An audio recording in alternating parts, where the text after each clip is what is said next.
Hi friends, ఈరోజు మనం objection my lord web series review అయితే చూద్దాం. ఫస్ట్ ఆఫ్ ఆల్ ఈ మూవీ నాకు ఎలా అనిపించిందంటే బాగానే ఉంది. ఇక ఈ మూవీకి నా రేటింగ్ వచ్చేసి 4/5. ఇక కథ విషయానికి వస్తే అబ్జెక్షన్ మై లార్డ్ ఒక కోర్ట్ రూమ్ డ్రామా.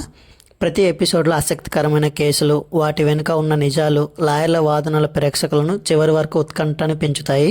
న్యాయం కోసం జరిగే పోరాటాన్ని భావోద్వేగాలతో పాటు చూపించే ప్రయత్నం చేసింది. ఇక మూవీలో ప్లస్ పాయింట్స్ గురించి వచ్చేస్తే కోర్ట్ రూమ్ సన్నివేశాలు సహజంగా అనిపిస్తాయి.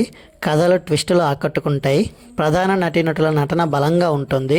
బ్యాక్గ్రౌండ్ మ్యూజిక్, స్క్రీన్ ప్లే సిరీస్కు బాగా సెట్ అయ్యాయి. ఇక మైనస్ పాయింట్స్ గురించి వస్తే కొన్ని ఎపిసోడ్లు నెమ్మదిగా సాగిన భావన కలుగుతుంది.